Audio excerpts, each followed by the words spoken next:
Hello everyone, আসসালামু আলাইকুম। সবাই কেমন আছেন? আশা করছি দেশ ও দেশের বাইরে, কাছে কিংবা দূরে, যে যেখান থেকে আজকের এই ভিডিওটা দেখছেন বা দেখবেন সবাই ভালো আছেন।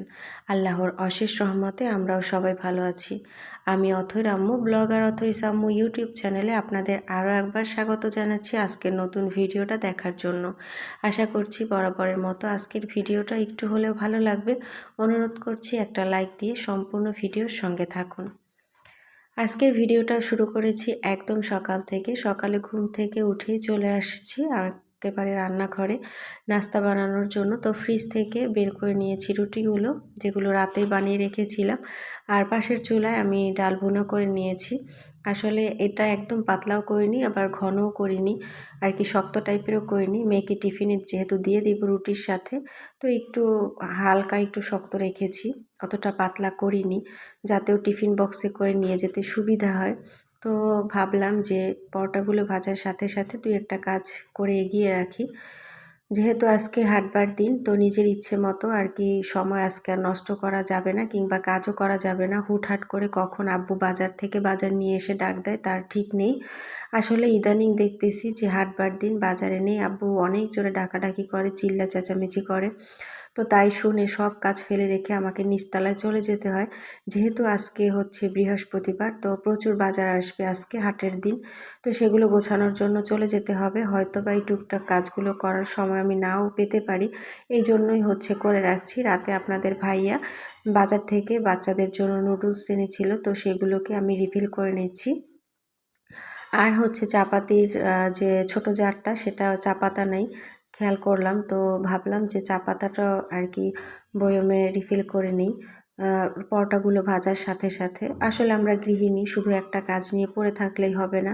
সংসারটা যেহেতু আমাদের, আর সংসারের কাজের দায়িত্ব যেহেতু আমাদের, সমস্ত কাজ আমাকে একাকেই সামলাতে হবে। সাথে যদি থাকে ছোট বাচ্চা, তাহলে তো কথাই নেই। ছোট বাচ্চাদেরকে নিয়ে কাজগুলো করতে কিন্তু অনেক দেরি হয়ে যায়। আর কি ছোট বাচ্চারা অনেক সময় কাজে ডিস্টার্ব করে, ওরা ব্যথা পায় কিনা সেটার দিক খেয়াল রাখতে হয়, ওরা ঠিকমতো খেলছে কিনা খেয়াল রাখতে হয়। বারবার ওদের দিকে খেয়াল রাখার কারণে কাজের কিন্তু এদিকে এমনিতেই দেরি হয়ে যায়। আমার হাজবেন্ড কিন্তু নিজে আর কি এখন উঠে তৈরি হচ্ছে, অথৈকে স্কুলে দিয়ে আসবে। তো ভাবলাম চটজলদি আর আগে অথৈকে খাবারটা দিয়ে দিই, যাতে অথৈ খেয়ে আর ওর কোচিংয়ের জন্য বেরিয়ে যেতে পারে। তো চটজলদি আমি আর কি বয়মগুলো সরিয়ে নিয়ে এই তো এখন টেবিলে খাবার দিয়ে দেব, যাতে করে অথৈ খেয়ে ওর কোচিংয়ের জন্য বের হয়ে যেতে পারে। এদিক থেকে আমি আমার কাজগুলো করে নেব। আর প্রতিদিন কিন্তু আমি চুলা জ্বালিয়ে আগে অথৈর খাবারটা রেডি করে দিই, যাতে করে ও খেয়ে চলে যেতে পারে। আর আমি আমাদের খাবারটা পরে ধীরে সুস্থে তৈরি করলেও সমস্যা হবে না। তো প্রথমে কিন্তু আমি ওকে দুইটা পরোটা ভেজে আর হচ্ছে ডাল ভুনাটা টেবিলে দিয়ে এসেছি, যাতে অথৈ খেয়ে চলে যেতে পারে। অথৈ এখন খেয়েও নিচ্ছে, ওকে ওর বাবা দিয়ে আসার পর হচ্ছে সে খেয়ে নেবে। তো ভাবলাম যে অথৈকে তো খাবার দিয়েই দিয়েছি, এখন আমি আমাদের পরোটাগুলো ভেজে নিই। তো অফ ক্যামেরাতে পুরো পরোটাগুলো কিন্তু ভেজে নিয়েছি। এখন এসে দেখি যে এখানে অথৈ খেয়ে চলে গেছে। তো টেবিলটা পরিষ্কার করে নিচ্ছি, ওকে তো সবার আগে সবসময় খাবার দিতে হয়। আর অফ ক্যামেরায় নিজে খেয়ে বড় ছেলেকে খাই আর কি স্কুলের জন্য তৈরি করে দিয়েছি। এই তো বড় ছেলে নিচে নেমে হুন্ডার পাশে দাঁড়িয়ে অপেক্ষা করছে ওদের বাবার জন্য। সাথে ছিল আমার দেবরের বড় মেয়ে। ওদের দুইজনকে স্কুলে নামিয়ে দিয়ে অথৈর বাবা চলে যাবে নিজের স্কুলে। তো এখানে আবার আমি দাঁড়িয়ে একটু ভিডিও নিচ্ছি। আসলে আমি এসে দেখি যে ছোট্ট আরাপসোনা এখানে দাঁড়িয়ে কান্না করছে। ও স্কুলে যেতে চায়। সবাই যখন প্রতিদিন ঘর ছেড়ে যে যার কাজের জন্য বেরিয়ে পড়ে, তখন আরাপসোনা খুব কান্নাকাটি করে। আর প্রতিদিন আর এর জন্য আর কি ওকে থামানোর জন্য, সামলানোর জন্য আমার অনেকটা সময় নষ্ট হয়ে যায়। আর এভাবেই কিন্তু এই যে ব্যালকনির গ্রিল ধরে ঝুলে ঝুলে সবাইকে দেখতে থাকে আর কান্না করতে থাকে। তো অনেক বোঝানোর পর আজকে একটু সামলানো গেল, তাও কিন্তু আর কি ওকে এখান থেকে নামানো গেল না। তো ভাবলাম যে আপনাদের সাথে একটু ভিডিও শেয়ার করি। সবাই কিন্তু মাশাল্লাহ বলবেন। আমার ছোট্ট সোনা পাখিটা এভাবেই একা হয়ে যায় আর কি সপ্তাহের 5টা দিন। আর যে শুক্রবার শনিবার 2টা দিন ওর মন খুব ভালো থাকে, যেহেতু সবাই বাসায় থাকে।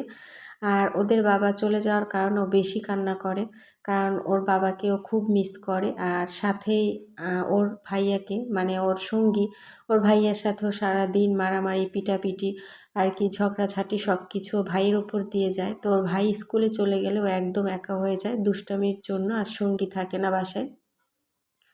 তো এই জন্য ওকেও কিন্তু সময় দিতে হয় আমাকে, যাতে করে ওকে সামলাতে পারি। এই জন্য সংসারের কাজগুলো করতে প্রতিদিনই দেরি হয়ে যায়। আর এই দেরি হওয়ার কারণে প্রতিদিন ভিডিও করতে যেয়ে, আর এমনিতেই তো দেরি হয়, তো সব কিছু সামলে আমার অনেকটা সমস্যা কাটিয়ে উঠতে হয়। এদিক থেকে সবাই চলে যাওয়ার পর অফ ক্যামেরাতে আমি অনেকগুলো কাপড় চোপড় ধুয়ে ছাদে দিয়ে এসেছিলাম। হঠাৎ করে দেখি বৃষ্টি নামছে, তো সবগুলো কাপড় চোপড় আমি ছাদ থেকে এনে রেখে দিয়েছি। এই তো কারেন্টও চলে গেছে, সৌরবাতি জ্বালিয়ে ভিডিওটা করে নিয়েছি। প্রত্যেকটা রুম অগোছালো, এলোমেলো। আরাপ সোনার ওই রুমটার বিছানার চাদরটা উঠিয়ে ধুয়ে দিয়েছিলাম। এখনই আমাকে চলে যেতে হবে নিচতলায়। তো ভাবলাম আপনাদের সাথে আজকে কি আর শেয়ার করব, কাজের তেমন কিছুই শেয়ার করতে পারছি না, যেহেতু আমার কোনো কাজ এখন পর্যন্ত শুরুই করা হয় নাই।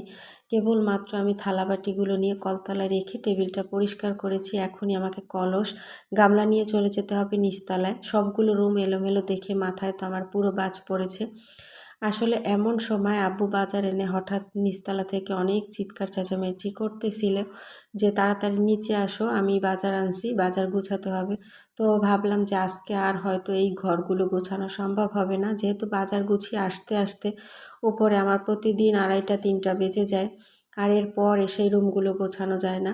আসলে যেদিন আমি একটু তাড়াহুড়ো করে কাপড় চোপড় কম ধুয়ে রুমগুলো গোছাতে পারি সেদিনই গোছানো হয়। এখন আর কি কয়েকদিন যাবৎ রুমগুলো সেভাবে আমি গুছিয়ে সুন্দরভাবে রাখতে পারি না, কারণ আমাকে খুব তাড়াতাড়ি নিচে চলে যেতে হয়। আসলে আব্বু ডাকাডাকি করে যে নিচে বাজার এনে সে কি মাছ পচাবে নাকি, তাড়াতাড়ি মাছ করতে হবে। তো এই জন্য এখন আমি নিচে চলে যাচ্ছি। তো ভিডিও আর করতে পারবো না। সবাই ভালো থাকবেন। আল্লাহ হাফেজ। আসসালামু আলাইকুম।